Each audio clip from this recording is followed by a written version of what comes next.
Yun. So Sharpie and I go way back from junior high. Yeah, so I'm gonna start now. You and I, we met in ninth grade. You were this very active, very smart, and very friendly girl. So you're someone who's not really easy to forget, Jude. But like, na-forget na ako tong every detail nung sa ako na ano nagka-friend daw. Ba't na nagka-friend, Jude to? But what I do remember is that you always, eh, ano nakalimutan ko na? You never make people feel left out or invalidated.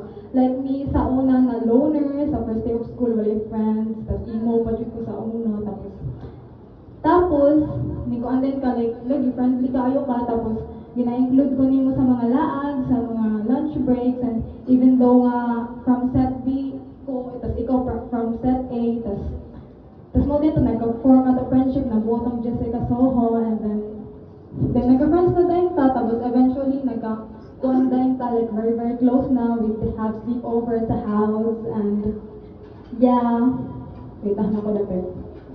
And I am so very grateful for those friends, and of course, I am very grateful of you because it was one of the most important friendships in my life.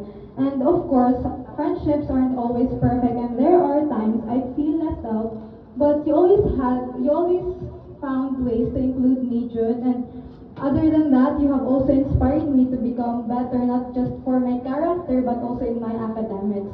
Because the first time you met sa grade 9, I had so much line of 7s to legit, promise. Tulo to 75. Di na ako magsabahang subject.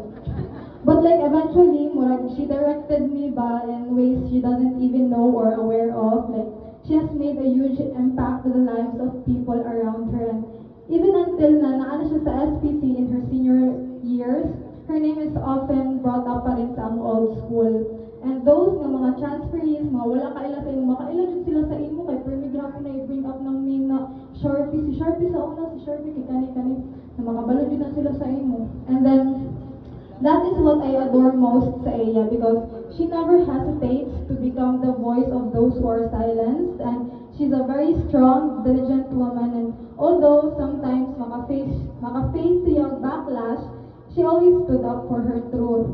Yes, exposed ka dahil. And what I pray for you is that you never ever lose that spark you have right now.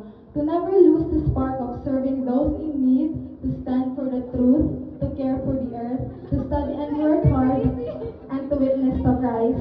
Yes. And keep doing whatever you want to do and whatever you know is right. Because no matter what, people will always have something to say.